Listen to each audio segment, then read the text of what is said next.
तो पहली कुछ प्रमुख शब्द नेक्स्ट डाल लीजिए वहीं पर हेडिंग में, प्रमुख शब्दावली, अर्थव्यवस्था से संबंधित मुख्य शब्दावली। हर एक क्लास में मैं कुछ कुछ शब्दावली लिखवाऊंगा जो पर्टिकुलर चैप्टर से जुड़ाव रखती होंगी, ठीक है। हर चैप्टर से जो मैं पढ़ाता जा रहा हूँ उस चैप्टर से संबंधित मैं शब्दावली आपको बताता जाऊंगा। इकोनॉमी में टर्मिनोलॉजी जानना बहुत ज़रूरी है। यदि आप टर्मिनोलॉजी नहीं जानेंगे तो हो सकता है कि आपको दिक्कत आ जाए। अब मुझे बताइए गतिहीनता किसे कहते हैं? इंग्लिश में बोलते हैं स्टैग्नेस। पहली टर्मिनोलॉजी है स्टैग्नेस। मैंने लिखवाया था ना कि ब्रिटिश ने क्या किया, भारतीय अर्थव्यवस्था में गरीबी बढ़ा दी और गतिहीनता की स्थिति पैदा कर दी। तो मुझे बताइए स्टैग्नेस क्या होता है? कोई बताए, कोई प्रयास करे। अर्थव्यवस्था में स्टैग्नेस कब किसे कहते हैं बताइए? अर्थव्यवस्था धीरे गति से चले या रुक जाए, ठीक है। और हाँ यही है, यही होगा, बिल्कुल सही बात है, लिख लीजिए। जड़ता की वह स्थिति, जड़ता की वह स्थिति जब प्रति व्यक्ति आय में कोई वृद्धि नहीं होती, प्रति व्यक्ति आय में कोई वृद्धि नहीं होती, स्टैग्नेस कहलाता है या गतिहीनता कहलाती है, ठीक है। जब आपकी इनकम ना बढ़े तो आप समझिए कि आप गतिहीन हो गए हैं, प्रगति रुक गई है आपकी। जड़ता की वह स्थिति जब प्रति व्यक्ति आय में कोई वृद्धि नहीं हो। अब बताइए अति नेक्स्ट टर्मिनोलॉजी लिखिए, ओवर पॉपुलेशन। हिंदी में बोलेंगे अति जनसंख्या, अति जनसंख्या। बताइए इसका मतलब क्या है, अति जनसंख्या का मीनिंग?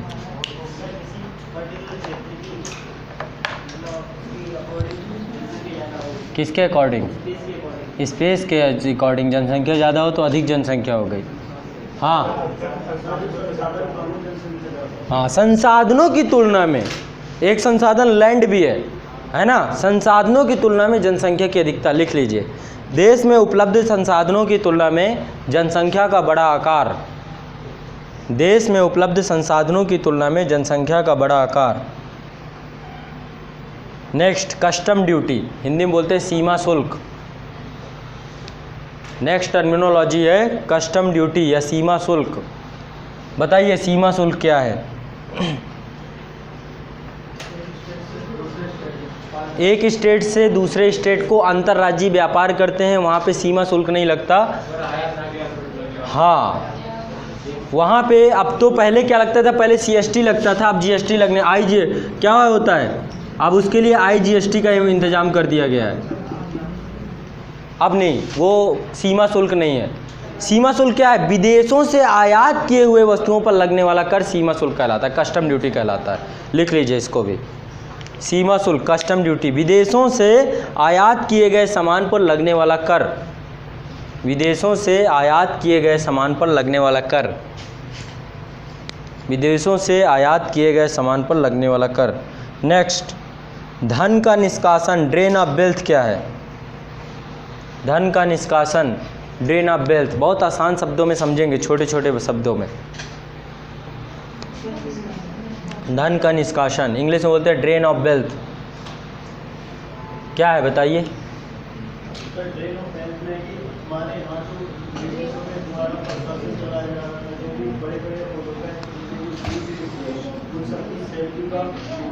अच्छा मुझे ये बताइए, विजय माल्या ने ड्रेन ऑफ वेल्थ किया क्या?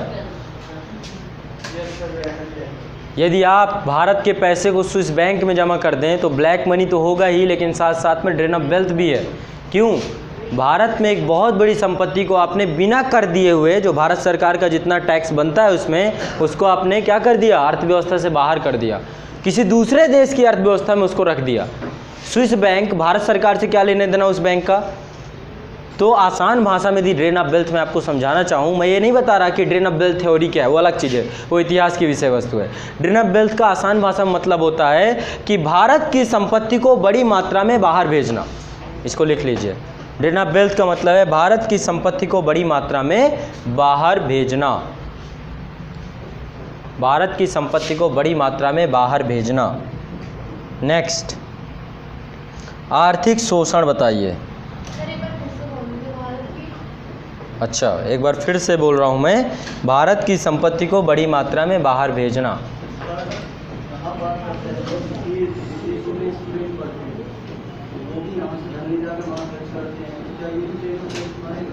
वो सब रिकॉर्डेड होता है ना, ऑन रिकॉर्ड होना चाहिए, ऑन रिकॉर्ड होना चाहिए।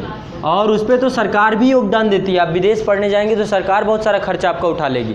क्यों? हमारे यहाँ ह्यूमन रिसोर्स बन रहा है। आप विदेश जाके पढ़ोगे और पढ़ने के बाद आप एक ह्यूमन रिसोर्स में क्रिएट हो रहे हैं, तो वो तो इन्वेस्टमेंट हुआ, वो इन्वेस्टमेंट हुआ। ना कि अब बहुत सारे लोग ट्रेनिंग करने के लिए जाते हैं, स्पोर्ट की ट्रेनिंग करने के लिए विदेश जाते हैं, है ना। चिकित्सा कराने के लिए भी यदि आप जा रहे हो तो भी आप ह्यूमन रिसोर्स बन रहे हो। स्वास्थ्य आपका खराब है, विदेश जाके वहाँ किसी अस्पताल पे खर्च कर रहे हो, तो वो भी आपका एक ह्यूमन रिसोर्स के अंतर्गत ही रखा जाएगा। ठीक है, नेक्स्ट।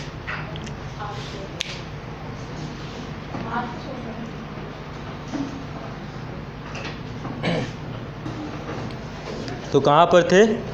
आर्थिक शोषण। ये बताइए क्या होता है? आर्थिक शोषण किसे कहते हैं? आपका शोषण किस प्रकार से होता है? ये तो बहुत अच्छे से समझते हो, आप खुद भी करते हो, क्योंकि हाँ, ओवर टैक्स, ये इस तरीके से आप शोषण करते हो, किसी से टैक्स लेते हो। अपना बताओ कि आप कैसे शोषण करते हो। हाँ, ये भी एक शोषण है, ये बहुत बड़ा शोषण है। फीस पूरी हो जाती है और फिर इसके बाद क्लास नहीं दिया जाता। अच्छा, रजिस्टर ऐसे मुखर्जी नगर में बहुत होता है। वहाँ चाय वाला भी आपको शोषित कर लेता है। चाय वाला 5 रुपए की चाय को 10 रुपए की बेचता, आप कुछ नहीं कर सकते हैं। प्रॉपर्टी डीलर, ब्रोकर, अभी देखे थे ना, पूरा गांधी विहार, नेहरू विहार में खूब उत्पाद मचा इस मामले को लेकर। ये होता है शोषण। शोषण देखो क्या होता है, आप भी तो करते हो। अपना काम निकालने तक दोस्ती, इसके बाद हम आपके हैं कौन। तो लिखिए, आर्थिक शोषण का मतलब क्या होता है? वह प्रक्रिया जिसके द्वारा एक देश के संसाधनों का प्रयोग, जैसे मान लो मेरा कोई काम हो और मैं आपको लेके घूमूं हर जगह, आपके पैसे खर्च कराऊँ, भाई यहाँ किराया भी दे देना, ये भी दे देना, वो भी दे देना, काम मेरा हो रहा है, घूम आप रहे हैं, अपना समय भी दे रहे हैं, पैसा भी दे रहे हैं। और जैसे ही मेरा काम खत्म, हम आपके हैं कौन? तुम ही खाली थे, तुम्हारा ही मन था घूमने का, और दोषारोपण और 4 बातें कह दिए, अपने काम पे ध्यान नहीं देते हो। तो क्या हुआ? बेचारा अच्छा खासा दोस्ती के चक्कर में शोषित हो गया। फिर वो कहता है दोस्ती यारी कुछ नहीं होता, सब बेकार की बातें हैं। फिर उसको ज्ञान बढ़ता है, ठीक है, ज्ञानवर्धक बातें कहता है। तो वही बातें हम यहाँ पर कर रहे थे, इसमें लिख लीजिए कंप्लीटली। वह प्रक्रिया जिसके द्वारा एक देश के संसाधनों का प्रयोग किसी दूसरे देश के आर्थिक विकास के लिए किया जाता है, किसी दूसरे देश के आर्थिक विकास के लिए किया जाता है, किसी दूसरे देश के आर्थिक विकास के लिए किया जाता है। नेक्स्ट। अब बहुत ही, हाँ, इसको एक्सप्लॉयटेशन बोलते हैं, इकोनॉमिक एक्सप्लॉयटेशन आर्थिक शोषण का मतलब होता है। नेक्स्ट, आर्थिक साम्राज्यवाद। आर्थिक साम्राज्यवाद और उपनिवेशवाद में मोटा मोटी अंतर मैंने बताया था आपको, ठीक है। क्या होता है साम्राज्यवाद, क्या होता है उपनिवेशवाद? साम्राज्यवाद का मतलब होता है राजनीतिक रूप से प्रत्यक्ष नियंत्रण। साम्राज्यवाद, राजनीतिक रूप से प्रत्यक्ष नियंत्रण को साम्राज्यवाद कहते हैं, और आर्थिक रूप से प्रत्यक्ष नियंत्रण को उपनिवेशवाद कहते हैं। समझ रहे हैं? यदि आपका घर है, मान लो आपके घर में साम्राज्यवाद हो सकता हो भी, घर आपका है और आदेश, सारा काम आपके फूफा करते हैं। लड़के की पढ़ाई क्या होनी है, क्या काम होना है, शादी कब होगी, क्या नहीं होगी, सब बुआ फूफा की जिम्मेदारी। तो वो क्या हो गया? घर आपका है लेकिन प्रत्यक्ष नियंत्रण फूफा ने ले रखा है, फूफा साम्राज्यवादी है, ठीक है। वहीं घर आपका है, आपके बच्चे पढ़ लिख नहीं रहे, लेकिन आपके पैसे से फूफा के लड़के पढ़ लिख रहे हैं, ऐसा कुछ फूफा ने व्यवस्था बना रखा है आपसे। तो उससे क्या हो रहा है? आपके फूफा उपनिवेशवादी हैं, आपका शोषण कर रहे हैं। हो सकता है आपने कर्ज ले रखा हो फूफा से बड़ी मात्रा में, उनको ब्याजी वसूली करवा रहे हो, उसके एवज में और काम करवा रहे हो आपसे। दिन भर आपके लड़कों को अपने यहाँ लगवाए रहते हैं, काम में ये कर वो कर, और अपने बच्चों को बढ़िया पढ़ा रहे हैं आपके पैसे से। ये भी हो सकता है। ठीक है, आपके बच्चों को बंधुआ मजदूर बना लिया तो फूफा उपनिवेशवादी है। ऐसे ही आसान शब्दों में आपको समझना है कि भारत में ब्रिटेन ने क्या किया, डायरेक्ट कंट्रोल कर लिया, तो साम्राज्यवाद हो गया। प्रत्यक्ष नियंत्रण, जो पॉलिसी होंगी उनकी चलेगी, और यहाँ का आर्थिक शोषण भी करना प्रारंभ कर दिया तो उपनिवेशवाद भी हो गया। उपनिवेश में आर्थिक शोषण होता है, साम्राज्यवाद में राजनीतिक नियंत्रण होता है, ये ध्यान रखना है। ठीक है, बहुत आसान शब्दों में। और यही चीज़ें आप और भी बेहतर तरीके से, जैसे कि किसी कंट्री में ऐसा भी हो सकता है कि साम्राज्यवाद ना हो लेकिन केवल उपनिवेशवाद हो, जैसे कि वियतनाम और कंबोडिया में फ्रांस का साम्राज्यवाद था लेकिन लाओस में उपनिवेशवाद था। लाओस में उपनिवेशवाद था। लाओस में केवल आर्थिक रूप से शोषण कर रहा था ब्रिटेन। कंबोडिया और वियतनाम में क्या कर रहा था, वहाँ पे फ्रांस था, फ्रांस ने डायरेक्ट वहाँ पे प्रत्यक्ष रूप से शासन व्यवस्था अपना रखी थी। और लाओस, जानते हैं लाओस वगैरह कहाँ पड़ता है ना, ये सब आपकी आसियान कंट्रीज़ में आते हैं। आसियान कंट्री है ना आपका, 10 कंट्रियाँ इसमें। कौन कौन सी कंट्रियाँ आसियान कंट्री में?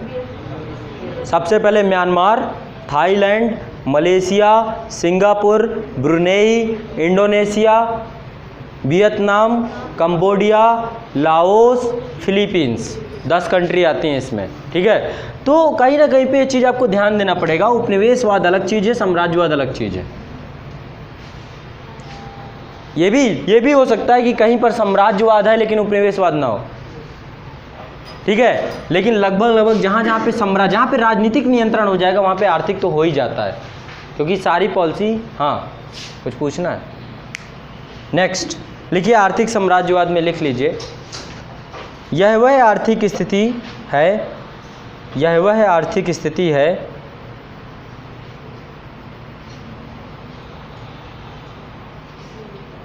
यह वह आर्थिक स्थिति है जिसमें किसी भी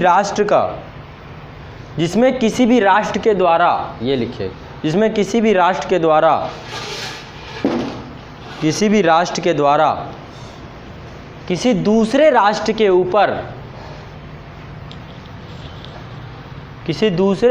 ऊपर राजनीतिक और आर्थिक नियंत्रण स्थापित किया जाता है। किसी दूसरे राष्ट्र के ऊपर राजनीतिक एवं आर्थिक नियंत्रण थोपा जाता है, इसे बोलते हैं आर्थिक साम्राज्यवाद। नेक्स्ट, मुझे बताइए, अब आर्थिक प्रतिबंध लगातार सुनते रहते हैं, सैंक्शन लगा दिए जाते हैं। इकोनॉमिक सैंक्शन क्या है? आर्थिक प्रतिबंध किसे कहते हैं?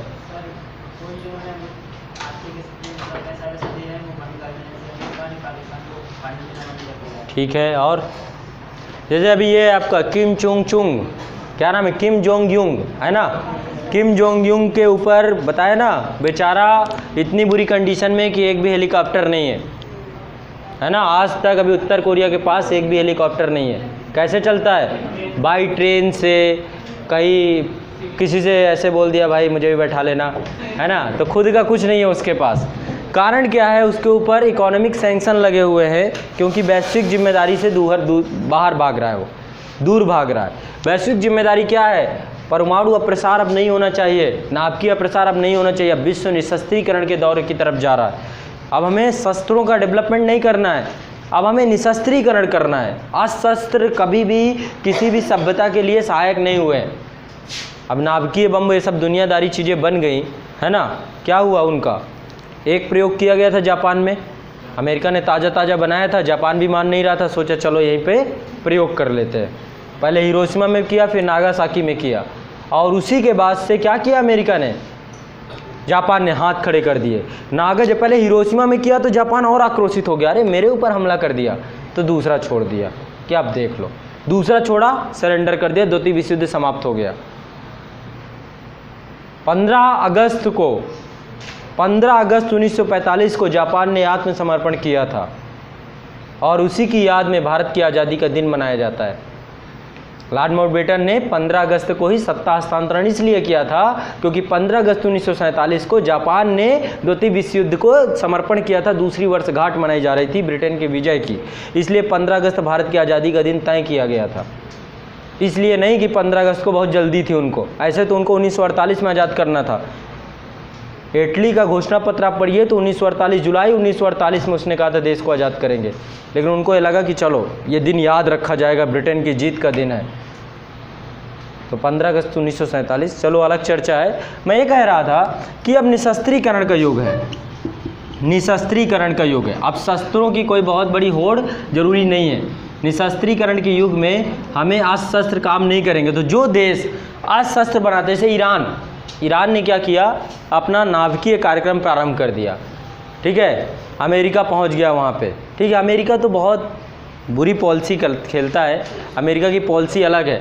अभी जब आप खुद देखिए जो सीरिया है या फिर सोमालिया है या फिर नाइजीरिया है, देखो इनके पास बहुत बड़ी इंडस्ट्री है, अमेरिका और रसिया के पास। किस चीज़ की? आर्म्स एंड वेपन्स की इंडस्ट्री है, वहाँ का उद्योग है, ये आर्म्स और वेपन्स का उद्योग है। अब उस इंडस्ट्री को बूम कराना है तो क्या होगा, युद्ध कराना पड़ेगा किसी न किसी कंट्री में। ये बहुत घोषित नीति नहीं है ना, ये कोई बहुत घोषित नीति नहीं है। अमेरिका कभी इसके लिए बात भी नहीं करता, खुल के सामने भी नहीं आता। तो पहले क्या करता है, वहाँ पे ऐसे हालात क्रिएट किया है, जैसे कि आतंकवाद की जो हम बात करते हैं, कोल्ड वार की टाइम पीरियड पे अफगानिस्तान में इसको क्रिएट किया गया तालिबान के नाम से। किसके खिलाफ? इसको छद्म युद्ध बोलते हैं। आतंकवाद क्या है? एक छद्म युद्ध है, और ये सोवियत संघ के खिलाफ तैयार किया गया। और बाद में आज यही आतंकवाद ने जिस अमेरिका ने बनाया था, अमेरिका पहले मानता ही नहीं था कि आतंकवाद जैसी कोई घटना है। ये तो 2001 में मानना शुरू किया जब ओसामा बिन लादेन ने बताया कि हाँ है। जब एक बार वर्ल्ड ट्रेड सेंटर में हमला हुआ तब अमेरिका ने स्वीकार किया कि अच्छा ये भी है। भारत चिल्लाता रहा आतंकवाद से हम पीड़ित है। बोले क्या मजाक कर रहे हो, ऐसी कोई घटना मुझे दिखाई नहीं देती है। जब दिखाई दिया तब जाके कहीं जाके उसको समझ में आया कि ये समस्या है। तब फिर जाके पाकिस्तान को फंडिंग करने लगा। अब अफगानिस्तान में उसने पूरा अपना अड्डा बनाया, ओसामा बिन लादेन को पकड़ने की रणनीति चली और अंतोगत्तो उसे पकड़ा गया और उसे मार दिया गया, ठीक है। तो कहीं ना कहीं पे ये सब चीज़ें जितना भी आज आपको समस्याएं दिख रही हैं, इसमें अमेरिका की प्रत्यक्षता और अमेरिका और यूएसएसआर दोनों ने भूमिका निभाई। दोनों ने ही नाटो जैसी संस्था का गठन हुआ, वार्सा पैक्ट बना, खुफिया एजेंसियां बनी, किसी ने FBI बनाई, CIA बनाई, किसी ने KBG बनाई, है ना, किसी ने AK-47 बनाई तो किसी ने AK-56 बनाई। अंतरिक्ष में भागना शुरू कर दिया कि हम ये उपग्रह बनाएंगे, हम GPS बनाएंगे, हम ये करेंगे वो करेंगे। एक भाग दौड़ मच गई और परमाणु बम बनाने का भी भाग दौड़ बन गई। सब अभी ये इनकी देन है, अमेरिका और यूएसएसआर। कोल्ड वार के दौरान ये सब कुछ हुआ, है ना। तो जब कभी कोई कंट्री ऐसा करती है तो उसके ऊपर आर्थिक प्रतिबंध लगा दिया जाता है। आर्थिक प्रतिबंध क्या होता है कि आपके आयात निर्यात पूरे विश्व से बंद हो जाएंगे। दो प्रकार के आर्थिक प्रतिबंध होते हैं, एक होते हैं द्विपक्षीय, दूसरे होते हैं बहुपक्षीय। यदि किसी मल्टीलेटरल फॉर्म ने या इंस्टीट्यूशन ने आर्थिक प्रतिबंध लगाए तो विश्व के बहुत, जैसे यूनाइटेड नेशन यदि कोई सैंक्शन लगाता है इकोनॉमिक, तो कोई भी कंट्री किसी भी तरीके से उससे ना व्यापार कर सकती, ना उसको कोई सामान दे सकती, ना वहाँ की अर्थव्यवस्था के विकास में योगदान दे सकती है, ठीक है। आज के टाइम पे ग्लोबलाइजेशन का टाइम पीरियड है। अभी भारत में ही लगभग नहीं है तो 60% चीज़ें चाइना से आती हैं। हमारी डिमांड चाइना पूरी कर रहा है, चाहे दीपावली के गणेश जी हों, चाहे झालरें हों, चाहे पटाखे हों, जो कुछ भी हो, A to Z जो भी आप यूज कर रहे हो सब चाइनीज़ है मैक्सिमम। यदि चाइना अपनी मार्केट में एक दफ़े हो जाए कुछ ऐसा कि हम उसकी इकोनॉमी को बंद कर दें, तो क्या आज हम इस चीज़ के लिए तैयार बैठे हैं कि हम अपनी बाज़ार की मांग की पूर्ति कर देंगे? नहीं कर पाएंगे। क्या होगा, रातों रात महंगाई बड़े स्तर की बढ़ जाएगी। अभी क्या है, अभी पूर्ति बड़े स्तर पे हो रही है, इसलिए महंगाई बहुत कम है। जब रातों रात पूर्ति बंद हो जाए कहीं से, इसलिए भारत कभी आर्थिक प्रतिबंध लगाएगा नहीं चाइना पे। बहुत रेयर केस होगा कि हम आर्थिक प्रतिबंध लगाएंगे, नहीं तो हमारी अर्थव्यवस्था तो बिल्कुल बर्बाद हो जाएगी, चौपट हो जाएगी। वही नहीं जाएगा, सिर्फ हम भी जाएंगे। क्यों? क्योंकि हमारे यहाँ पे पूर्ति भी तो होनी चाहिए उस स्तर की, जिसको करने में हम पूर्णतः असफल हैं। आज हमारे पास कोई मैन्युफैक्चरिंग सेक्टर नहीं अवेलेबल है। कोई भी फ़ोन बन के आता है चाइना से बन के आता है, फुटबॉल सिल के आती है चाइना से सिल के आती है, समझ रहे हैं। जूते आते हैं चाइना, प्यूमा, दुनिया भर के आउटलेट प्यूमा ने खोल रखे हैं, लेकिन जूते कहाँ बनते हैं? या तो चाइना में या तो दक्षिण कोरिया से आते हैं।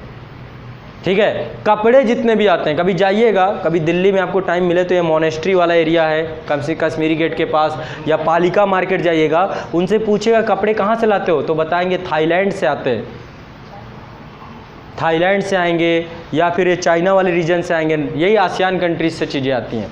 तो पर्टिकुलर ये सब चीज़ें कहीं ना कहीं पे जब आर्थिक प्रतिबंध किसी देश के साथ लग जाता है, जब देश वैश्विक शर्तों का उल्लंघन करता है, जैसे क्रीमिया का मुद्दा हुआ, क्रीमिया के मुद्दा में यूक्रेन का क्षेत्र क्रीमिया को यूएसएसआर ने या रसिया ने अब अधिग्रहण कर लिया, G7 ने प्रतिबंध लगा दिया उसके ऊपर कि कम से कम हम G7 कंट्री आपके साथ ना तो व्यापार करेंगे। इससे क्या होता है? एक दबाव बनता है, वैश्विक दबाव बनता है, समझ रहे हैं। तो आर्थिक प्रतिबंध क्या करता है? आयात निर्यात, विदेशी व्यापार या किसी देश को पूंजी देना, जैसे कि इन्होंने बताया कि अमेरिका ने पाकिस्तान को अब टेरर फंडिंग देना बंद कर दिया है, या दिया भी है तो बहुत कम कर दिया है, बेल आउट पैकेज में ऑब्जेक्शन लगा दिया है। ठीक है, तो क्या है? पाकिस्तान के पास दूसरा कार्ड है चाइना, लेकिन चाइना का तो कर्जा उतारना है, तो उसी से पैसा लेके उसी को कर्जा दिया जाएगा कि भैया 1 लाख रुपए मुझे दे दीजिए क्योंकि 1 लाख की आपको ब्याज देनी है। पाकिस्तान की इकोनॉमी इस समय बहुत बुरी कंडीशन में है।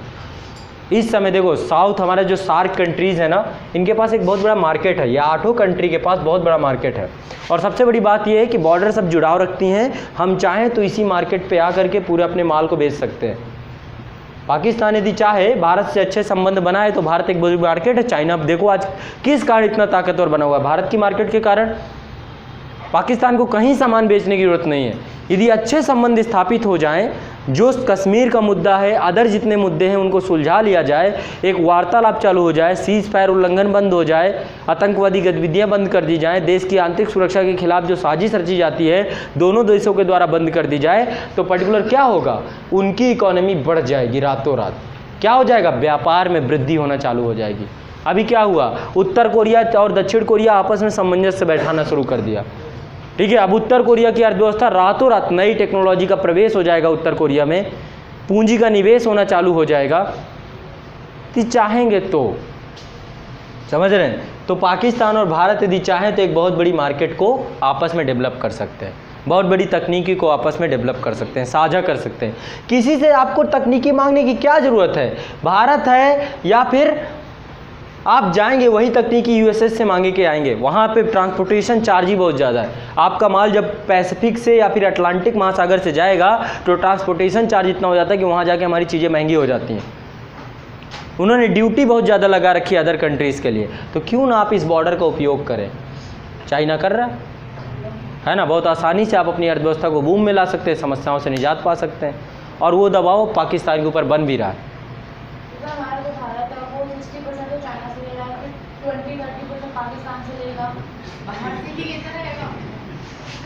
हम भी देते हैं, लेते हैं तो हम भी बेचते हैं, वैश्वीकरण चल रहा है, दोनों अर्थव्यवस्थाएं एक दूसरे से जुड़ाव रखती हैं, बिल्कुल नहीं लेना चाहिए। पाकिस्तान ऑलरेडी इस कंडीशन में नहीं है ना कि हम वहाँ जाकर अपनी चीज़ों को बेच सकें। अरे ऐसा कैसे कह सकती हैं? 20 करोड़ की आबादी का देश है और उसके पास बहुत बड़ा मार्केट है ना, बिल्कुल बेच सकते हैं। 20 करोड़ आबादी बहुत होती है, ब्राज़ील की आबादी है 20 करोड़, समझ रहे हैं, बहुत बड़ा मार्केट है। उत्तर प्रदेश की आबादी। चलो नेक्स्ट आगे बढ़ते हैं, इसी को लिख लो, आर्थिक प्रतिबंध लिख लो। निर्यात एवं आयात, निर्यात एवं आयात, निर्यात एवं आयात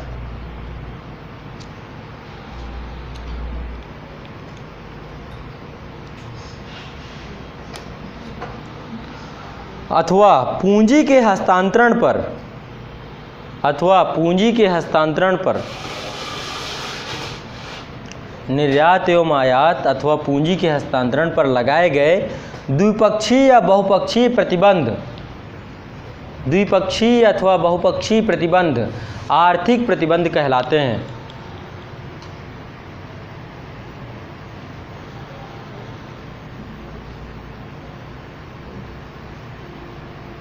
द्विपक्षीय या बहुपक्षीय प्रतिबंध आर्थिक प्रतिबंध कहलाते हैं, आर्थिक प्रतिबंध कहलाते हैं।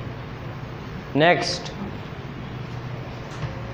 आर्थिक लगान, इकोनॉमिक रेंट ये क्या है?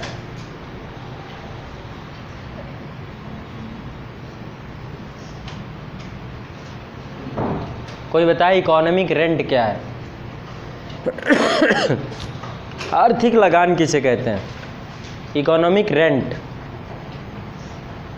रेंट से तो परिचित हो, खूब देते हो, रूम रेंट और दुनिया भर के रेंट। किराया क्या है? जब कोई चीज़ बहुत दुर्लभ होती है विश्व में, कभी कोई कंट्री ऐसी है जिस कंट्री में ही पर्टिकुलर धातु पाई जाती है, या पाई जाती तो बहुत ज़्यादा पाई जाती है, तो हम क्या करते हैं, वो अपनी चीज़ को देता नहीं है, वो कंट्री अपनी चीज़ को देता नहीं है, किस में देता है? रेंट में देता है, किराए में देता है। समझ रहे हैं? विश्व के दुर्लभतम संसाधनों के लिए जब हमें उनकी ज़रूरत पड़ती है तो हम क्या करते हैं, उनका उपभोग करते हैं, तो हम उनके लिए रेंट देते हैं। जैसे यहाँ गाजियाबाद में आप आए हुए, आपके पास घर नहीं है, तो आप क्या कर रहे हो, आप किसी के संसाधन का उपभोग कर रहे हो, तो आप एक रेंट दे रहे हो। इसे बोलते हैं इकोनॉमिक रेंट, आर्थिक लगान। लिख लीजिए इसे। आर्थिक संसाधनों की सेवाओं के लिए, आर्थिक संसाधनों की सेवाओं के लिए, आर्थिक संसाधनों की सेवाओं के लिए किया गया ऐसा भुगतान, किया गया ऐसा भुगतान जो उनकी दुर्लभता हेतु प्रदान किया जाता है, जो उनकी दुर्लभता हेतु प्रदान किया जाता है, जो उनकी दुर्लभता हेतु प्रदान किया जाता है।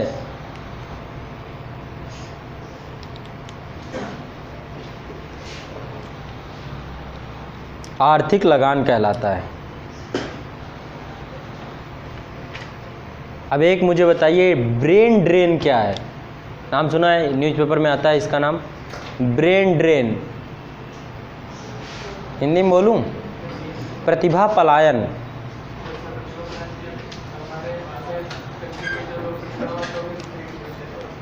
क्यों? प्रतिभा पलायन, इसको इंग्लिश में बोलते हैं ब्रेन ड्रेन। बिल्कुल सही कह रहे हैं कि हमारे किसी भी पिछड़े हुए देश में शिक्षा नहीं होती, रोजगार के अवसर नहीं होते, या तकनीकी कम होती है, तो उस देश के नागरिक क्या करते हैं, दूसरे देश में शिक्षा के लिए जाते हैं। इससे क्या होती है, उस देश से प्रतिभा पलायन। भारत में बहुत बड़ी समस्या है, IIT करते हैं, IIM करते हैं भारत से, और चले कहाँ जाते हैं? कोई नहीं रुकना चाहता भारत में। क्यों? बहुत सारी समस्याएं हैं। एक तो ब्यूरोक्रेसी, दूसरा तकनीकी का अभाव, तीसरा पैसा कम मिलता है, चौथा जीवन स्तर की गुणवत्ता कम है। यहाँ पर देखो ना, जितने सूचकांक है सबसे पीछे खड़े होंगे हम, जबकि विश्व की इतनी बड़ी अर्थव्यवस्था, इतनी बड़ी आबादी। भारत में यदि आपको कहीं रहने योग्य दशाएं मिलेंगी तो मेट्रोपॉलिटन शहर हैं बस, उनका भी एक सेंट्राइज्ड एरिया है। जैसे कि दिल्ली में आपको रहना है तो नई दिल्ली वाले क्षेत्र में ही आपको पसंद आएगा। ये जो आपका क्या बोलते हैं, लुटियंस दिल्ली, जहाँ पे चाणक्यपुरी है या फिर संसद भवन, राष्ट्रपति, ये इलाका आपको पसंद आएगा। बाकी दिल्ली घूम लीजिए भला, इससे अच्छा तो आपका गांव है, इससे अच्छा आपका गांव है, इतना बुरा हालत बना हुआ है। ठीक है, तो कहीं ना कहीं पे मेट्रोपॉलिटन शहर हैं, वहाँ पर भी स्थिति बहुत ज़्यादा है। क्यों? जनसंख्या का दबाव, जनसंख्या के दबाव ने बहुत सारी समस्याओं को जन्म दे दिया, तो इसलिए भारत से प्रतिभा पलायन कर जाती है, यहाँ रहते नहीं है लोग। सही बात है? हाँ, तो लिख लीजिए इसे, प्रतिभा पलायन, ब्रेन ड्रेन। ऐसा देखा गया है कि प्रायः पिछड़े देशों के प्रतिभाशाली, प्रायः पिछड़े देशों के प्रतिभाशाली युवक युवतियाँ, अच्छा शादी विवाह के लिए भी लोग जाते हैं विदेश? हाँ, अभी भारत वालों की ये स्थिति नहीं आई है, बहुत रेयर केस में होता। अच्छा, सानिया मिर्ज़ा जी, वो अलग हस्ती है, उनसे कंपेयर मत कीजिए। कम से कम आपका विवाह तो विदेश में नहीं होगा, नेपाल तक सीमित है। कहाँ गए आप? अनिल जी नहीं आते, वो नेपाल से हैं, 12 बजे आते हैं। तो लिखिए, ऐसा देखा गया, हो भी सकता है, मैं गलत नहीं, हो भी सकता है भाई कोई भी विदेश में, लेकिन क्यों करें विदेश में विवाह? अच्छा, युवराज सिंह है। भारत की नागरिकता वहाँ की नागरिकता मिल जाएगी। भारत से संतोष नहीं हो रहा है, 2 देशों का पासपोर्ट चाहिए। लिखिए, ऐसा देखा गया है कि प्रायः पिछड़े देशों के प्रतिभाशाली युवक युवतियाँ विकसित देशों में जाकर बेहतर रोजगार प्राप्त करते हैं। ऐसा देखा गया है कि प्रायः पिछड़े देशों के प्रतिभाशाली युवक युवतियाँ विकसित देशों में जाकर बेहतर रोजगार प्राप्त करते हैं। ऐसे रोजगार में मुख्य रूप से सॉफ्टवेयर सर्विस सेक्टर है हमारा, सिविल इंजीनियर, डॉक्टर, प्रोफेसर आदि शामिल हैं। ऐसे रोजगार में मुख्य रूप से software, civil engineer, doctor, professor आदि शामिल हैं। जो अपने देश में शिक्षा प्राप्त करने के बाद प्रोफेसर शामिल हैं, जो अपने देश में शिक्षा प्राप्त करने के पश्चात विकसित देशों में जाकर नौकरी करते हैं।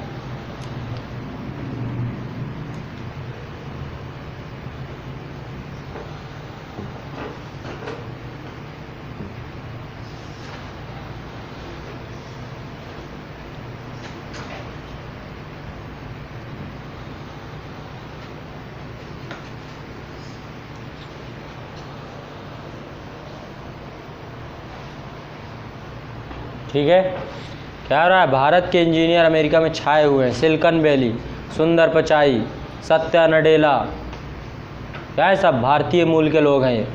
और विदेशों में जा कर के गूगल का कोई प्रमुख बना बैठा है, कोई माइक्रोसॉफ्ट में है, कोई फेसबुक में है, सब वहाँ पे लगे हुए हैं। सब यहाँ से प्रतिभाएं उठा ली जाती। क्यों? सस्ता श्रम मिलता है भारत से, सस्ते, कम वेतन, कम सैलरी में आप खुश हो जाते हो। आपको लगता है कि 1 करोड़ का पैकेज है, लेकिन उनके लिए कितने डॉलर का पैकेज है। यहाँ से उच्च गुणवत्ता की प्रतिभा सस्ते वेतन में मिल जाती है। इसलिए हमारे यहाँ से हमको बहुत पैसा लगता है, उनके लिए ठीक है, प्रतिभा पलायन हो जाती है, ब्रेन ड्रेन हो जाता है। नेक्स्ट, ट्रिकल डाउन थ्योरी, टपकन थ्योरी। ये क्या है? ट्रिकल डाउन थ्योरी, टपकन का सिद्धांत। इन्फ्लिस्ट्रेशन थ्योरी, ये क्या है? टपकन। टपकन से तो परिचित हैं आप, बताइए टपकन को पहले।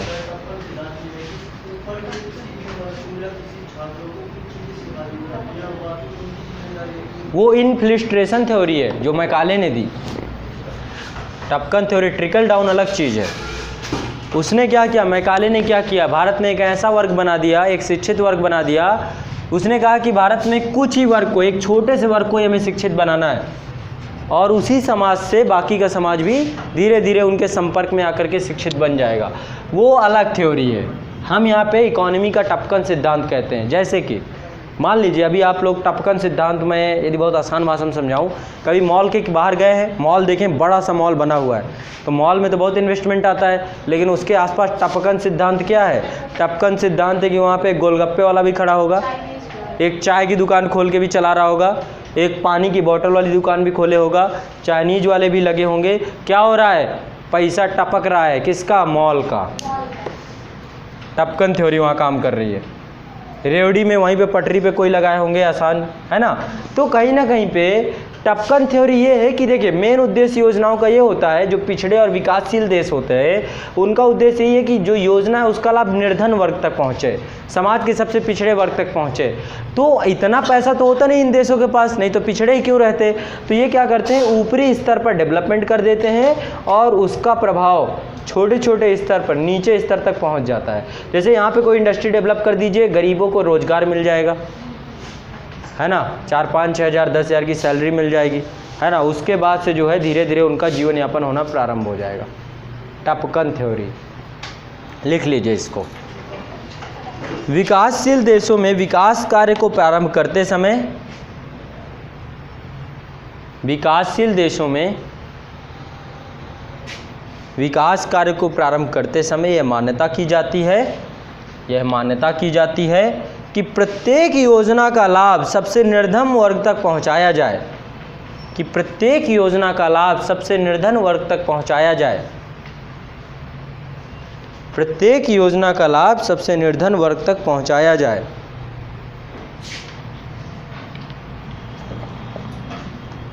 प्रत्येक योजना का लाभ सबसे निर्धन वर्ग तक पहुंचाया जाए, परंतु प्रायः इन देशों की सामाजिक तथा प्रशासनिक व्यवस्था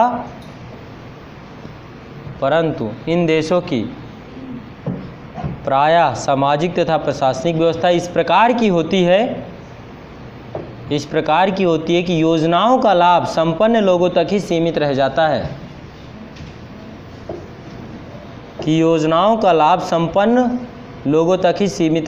है। बहुत थोड़ा अंश ही टपक कर या टप कर निर्धनों तक पहुंचता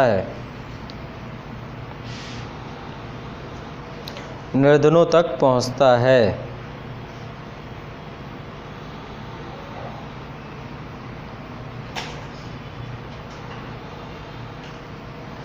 बहुत थोड़ा लाभ ही टपक कर निर्धनों तक पहुंचता है।